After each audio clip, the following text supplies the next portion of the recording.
Hello everyone, welcome back to our channel IIT and trade express. आज थी Nifty की weekly expiry.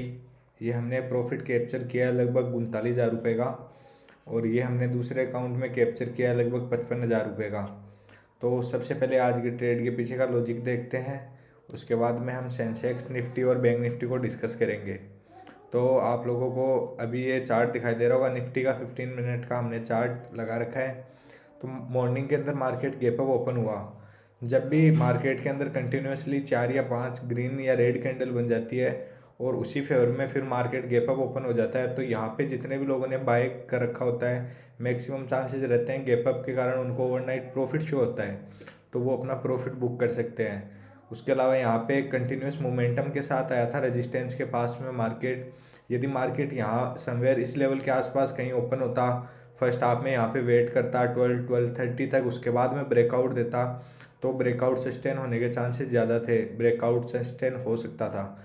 But market gap up open होने के साथ first 15 minute में ही ऊपर की साइड गया, तो उससे एक कॉन्फिडेंस नहीं आता है कि ये ब्रेकआउट सस्टेन होगा, क्योंकि मार्केट को ब्रेकआउट या ब्रेकडाउन लेवल के आसपास थोड़ा टाइम स्पेंड करना चाहिए ब्रेकआउट देने से पहले, तो वो ब्रेकआउट ज़्यादा सक्सेसफुल रहता है। तो समवेयर इस लेवल पे जब ये मॉर्निंग के अंदर नेगेटिव बनना स्टार्ट किया दूसरी कैंडल के अंदर, तो यहाँ पे मैंने शॉर्ट की पोजीशन बनाई, 21,700 का कॉल राइट कर दिया। उसके बाद में डे भर में मार्केट थोड़ा साइडवेज रहा, सेकंड हाफ में एक सेलिंग आई, बट वो मार्केट पूरा रिकवर कर गया, बट जो अपना प्रीमियम था वो डे एंड तक जीरो हो गया। तो इस तरह से पूरा प्रीमियम हमने कैप्चर कर लिया। अभी कल के लिए मार्केट थोड़ा सा इंटरेस्टिंग दिख रहा है। कल थोड़ा ट्रेंड हमको देखने के लिए मिल सकता है मार्केट में। यदि निफ्टी फ्लैट ओपन होने के बाद में 680 690 निकालना स्टार्ट करता है, तो फिर मैक्सिमम चांसेस है इस बार मार्केट ने अपने आप को होल्ड किया है इस लेवल पर, अपर लेवल पे। तो यदि कल 680 690 निकालना स्टार्ट करेगा, तो फिर हमें अप साइड में एक 21,800 तक का टारगेट देखने के लिए मिल सकता है। सिमिलरली यदि गैप अप ओपन हो जाता है, तो हम एक प्राइस एक्शन का वेट करेंगे, जैसे हमने आज डिस्कस किया था। Price action in the sense market somewhere इस लेवल पे कहीं ओपन हुआ, ओपन होने के बाद में कुछ प्रॉफिट बुकिंग आई, फिर जब मार्केट फिर से इस लेवल को क्रॉस कर रहा होगा, तो हम बाइंग के लिए देखेंगे 15 मिनट में। आज भी प्राइस एक्शन के साथ यदि मार्केट ऊपर की तरफ निकलता, तो हम बाइंग के लिए प्लान करते हैं, बट कहीं भी प्राइस एक्शन बाइंग के लिए बना ही नहीं। मॉर्निंग के अंदर ही मार्केट नीचे की तरफ आना स्टार्ट कर दिया, और ये जो ब्रेकआउट लेवल था, इसको डायरेक्टली जाके अप्रोच किया 21,500 से। तो इस तरह का ब्रेकआउट जनरली सस्टेन नहीं हो पाता है। तो यदि गैप अप खुलेगा, तो एक प्राइस एक्शन के बाद में हम लोग बाइंग के लिए देखेंगे। यदि फ्लैट ओपन होता है, तो फिर हम वेट करेंगे 680 690 निकालना जब स्टार्ट करेगा मार्केट, तो हम बाइंग के लिए रखेंगे, छोटा सा स्टॉप लॉस रखेंगे 650 के नीचे, समवेयर इस स्विंग के आसपास कहीं अपना एसएल डाल के हम लोग प्लान करेंगे। यदि मार्केट गैप डाउन ओपन हो जाता है 21,600 के नीचे, डायरेक्टली कहीं पे भी इस लेवल के नीचे कहीं भी गैप डाउन ओपन होगा, तो फिर थोड़ा सा प्राइस एक्शन सेलिंग के लिए देखेंगे हम लोग। लेट सपोज कि मार्केट इस लेवल पे कहीं गैप डाउन ओपन होता है 21,570 580, मार्केट पहले ऊपर जाता है, फिर उसके बाद में जब फिर से इस लेवल को क्रॉस कर रहा होगा डाउन साइड में, तो हम सेलिंग के लिए प्लान करेंगे। उसके बाद में हमें हो सकता है 21,500 को रिटेस्ट करने के लिए आ जाए मार्केट। तो अभी तीनों केस के अंदर एक मोमेंटम के लिए हम लोग प्लान कर सकते हैं। गैप अप खुलेगा तो प्राइस एक्शन के साथ बाइंग, यदि गैप डाउन खुलेगा तो प्राइस एक्शन के साथ में सेलिंग है, और यदि फ्लैट खुलेगा तो हमें थोड़ा सा वेट करना पड़ेगा। जब तक मार्केट अपर लेवल जो ये रेंज है इसको निकालेगा, तब तक हम बाइंग नहीं करेंगे। तो अभी हम बैंक निफ्टी को भी डिस्कस कर लेते हैं। बैंक निफ्टी में हम लोग किस तरह से प्लान कर सकते हैं। यहाँ पे ये बैंक निफ्टी का चार्ट दिखाई दे रहा होगा आप लोगों को। मार्केट ने समवेयर इसी लेवल से आज भी सपोर्ट लिया है, फिर से 47 250 के आसपास से, और अभी मार्केट थोड़ा सा साइडवेज ही नज़र आ रहा है बैंक निफ्टी भी। तो यदि बैंक निफ्टी के अंदर भी कल मार्केट गैप अप ओपन होता है, गैप अप ओपन होने के बाद में इस स्विंग के ऊपर कहीं निकलना स्टार्ट करता है, 600 के आसपास से ऊपर की तरफ निकलना स्टार्ट करता है, तो फिर हमें एक यहाँ तक का टारगेट देखने के लिए मिल सकता है जहाँ से सेलिंग आना स्टार्ट हुआ था। जनरली मार्केट जब भी ये जो स्विंग बनाता है रेजिस्टेंस के आसपास में, जब भी मार्केट इसको क्रॉस करता है, तो प्रीवियस टाइम पे जहाँ पे रेजिस्टेंस होता है, जहाँ से सेलिंग आई हुई होती है, उस लेवल तक जाने का ट्राई करता है। तो यहाँ तक का हमें एक टारगेट देखने के लिए मिल सकता है। यदि market directly gap up open हो जाता है, तो फिर कन्फ्यूजन का सीन रहेगा बैंक निफ्टी के अंदर। कुछ अच्छा ट्रेड नहीं मिलेगा यदि गैप अप ओपन हो जाता है तो, क्योंकि यहाँ पे कंटिन्यूसली रेजिस्टेंस है मार्केट के पास में 47,800, 48,000, 48,250 कंटिन्यूसली रेजिस्टेंस है ऊपर की तरफ। तो जब भी मार्केट डायरेक्टली गैप अप खुलेगा तो रेजिस्टेंस को हिट करेगा डायरेक्टली, तो हो सकता है वहाँ से सेलिंग भी आ जाए। तो गैप अप के केस में कन्फ्यूजन का सीन रहेगा, बैंक निफ्टी को हम अवॉइड करेंगे।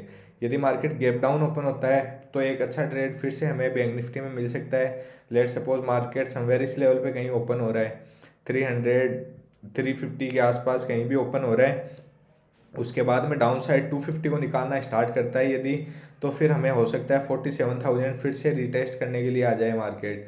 तो बैंक निफ्टी के अंदर सबसे बेस्ट ट्रेड मिलेगा यदि मार्केट गैप डाउन ओपन होता है 150 से 200 पॉइंट, उसके बाद में 47,250 को डाउन साइड में निकालना स्टार्ट करता है, तो हम सेलिंग के लिए प्लान कर सकते हैं। अदरवाइज गैप अप खुलेगा तो फिर ये वोलेटाइल हो जाएगा, क्योंकि ऊपर रेजिस्टेंस है नीचे सपोर्ट है, इसी रेंज में फंस जाएगा। तो हम प्लान करेंगे या तो फ्लैट ओपन होने के बाद में 600 को क्रॉस करे तब 800 के लिए, अदरवाइज गैप डाउन ओपन होगा तो सेलिंग के लिए। अभी हम सेंसेक्स को डिस्कस कर लेते हैं। कल सेंसेक्स की वीकली एक्सपायरी है, तो सेंसेक्स में हम लोग किस तरह से प्लान कर सकते हैं।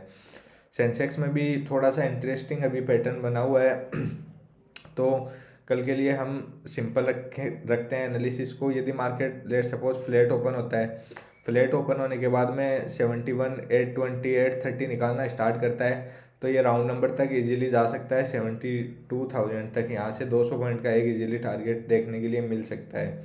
यदि गैप अप ओपन होगा, गैप अप ओपन होने के केस में भी हम थोड़ा सा प्राइस एक्शन का वेट करेंगे। यदि प्राइस एक्शन 15 मिनट में बाइंग के लिए बनना स्टार्ट होता है, प्राइस एक्शन बाइंग के लिए बनना स्टार्ट होता है तो हम बाइंग के लिए देखेंगे। अदरवाइज प्राइस एक्शन बाइंग के लिए नहीं दिखता और मार्केट इस तरह से करके कुछ नीचे आ रहा है तो हम अवॉइड करेंगे उस केस के अंदर। यदि market directly gap down open हो जाता है 71,600 के आसपास, कहीं पे भी इस लेवल के आसपास कहीं भी डायरेक्टली ओपन होता है और 5 मिनट में एक प्राइस एक्शन डाउन साइड में बनना स्टार्ट होता है, लेट सपोज मार्केट यहाँ पे गैप डाउन ओपन हुआ, उसके बाद में एक रिकवरी आई, उसके बाद में जब फिर से ये इस लेवल को क्रॉस कर रहा होगा तो हम सेलिंग के लिए प्लान कर सकते हैं। एक अच्छा टारगेट हमें डाउन साइड में देखने के लिए मिल सकता है। तो कल के लिए एक मोमेंटम दिखाई दे रहा है इंडेक्स के अंदर। सेंसेक्स में भी एक मोमेंटम हो सकता है यदि मार्केट या तो गैप अप खुलने के बाद प्राइस एक्शन बाइंग में बनाए या तो गैप डाउन खुलने के बाद में सेलिंग में बनाए। फ्लैट के केस में हमें थोड़ा सा वेट करना पड़ेगा, क्योंकि 150 से 200 पॉइंट की रेंज दिख रही है अपर साइड में और लोअर साइड में यहाँ पे सपोर्ट बनाया हुआ है। तो लोअर साइड में तो केवल गैप डाउन खुलेगा तभी हम लोग प्लान करेंगे। अभी मैं आप लोगों के साथ एक कॉन्सेप्ट डिस्कस करता हूँ जो आज मैंने ट्रेड किया था। ओलेक्ट्रा ग्रीन नाम से शेयर है, उस शेयर के अंदर हमने ट्रेड किया था आज। उसके पीछे का लॉजिक मैं आप लोगों के साथ शेयर करता हूँ। यहाँ पे ये आप लोगों को शेयर दिखाई दे रहा होगा, इसका चार्ट दिखाई दे रहा होगा। यहाँ पे आप लोग देख सकते हो लगभग 1400 के आसपास मार्केट ब्रेकआउट दिया। मैंने बैंक निफ्टी और निफ्टी में भी सिमिलर बताया, जब भी मार्केट के अंदर एक बड़ा मोमेंटम आता है, कंटिन्यूसली 4 से 5 कैंडल ग्रीन बनती है या रेड बनती है, तो उसके बाद में चांसेस रहता है कि एक अपोजिट कैंडल बनने वाली है। क्योंकि जितने भी लोग यहाँ पे बाइंग करते हैं कहीं ना कहीं वो लोग अपना प्रॉफिट बुक करने वाले हैं, अपने पोजीशन को छोड़ने वाले हैं। तो एग्जैक्टली हम इसी कॉन्सेप्ट पे आज का ट्रेड लिया था, रिवर्सल का ट्रेड। तो जनरली क्या होता है, फर्स्ट हाफ में जब भी शेयर अप ट्रेंड में होता है, कोई स्टॉक अप ट्रेंड में होता है, तो फर्स्ट हाफ में वो ऊपर की तरफ मूव करता है। उसके बाद में लेट सपोज यहाँ पे इसने 15 मिनट में ही हाई लगा दिया था 915 को ही। फिर यहाँ पे जितने भी लोगों ने सेल किया होता है सब लोगों का स्टॉप लॉस इस लेवल के आसपास होता है। तो जनरली मार्केट करता गया है मैक्सिमम टाइम पे 10:30 11 तक यहाँ पे समवेयर इस लेवल के आसपास वेट करता है। उसके बाद में एक टिक लगाता है ऊपर की तरफ कि जितने भी लोगों ने यहाँ पे सेल कर रखा है सब लोगों का स्टॉप लॉस ले जाता है। उसके बाद में एक प्रॉफिट बुकिंग आना स्टार्ट होती है। समवेयर इस कैंडल पे मैंने कहीं एंट्री बनाई थी, केवल 50 क्वांटिटी मैंने शॉर्ट की थी, क्योंकि फंड अभी निफ्टी में लगा हुआ था निफ्टी की ट्रेड में। तो समवेयर इस लेवल पे मैंने केवल 50 क्वांटिटी शॉर्ट की थी 1780 पे। उसके बाद में आप लोग देख सकते हो किस तरह से एक शार्प सेलिंग आई है और काफ़ी अच्छा मैंने लगभग 100 पॉइंट कैप्चर किए। 20 पॉइंट का स्टॉप लॉस था, 1:5 का ट्रेड था, तो काफ़ी अच्छा मोमेंटम कैप्चर किया। तो इस तरह से आप लोग देख सकते हो जब भी इंडेक्स के अंदर भी सिमिलर रहता है और जो आपके शेयर स्टॉक्स रहते हैं उनके अंदर भी सिमिलर ही रहता है। जब भी कंटिन्यूसली 5-6 ग्रीन या रेड कैंडल बन जाए उसके बाद में चांसेस रहते हैं कि एक रिवर्सल का कैंडल बनने का। तो इन छोटी छोटी चीज़ों का हम लोग ध्यान रख सकते हैं, जो कि काफ़ी हेल्पफुल होती है। Thank you.